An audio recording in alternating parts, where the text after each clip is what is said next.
na-relieve siya from as a PD ng Pampanga. Dahil nga may mga intel operative siya na involved sa problema ng Cebu. So, yun lang ang alam ko kaya siya natanggal. No. But since then, wala pa akong narinig ibang informasyon tungkol sa kanya.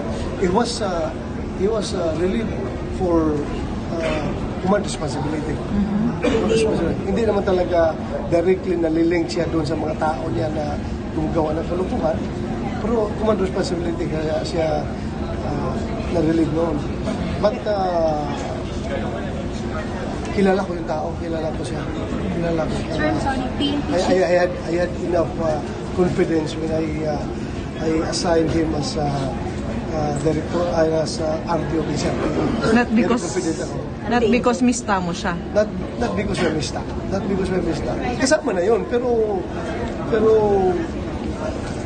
nakita mo naman performance niya sa SRPO.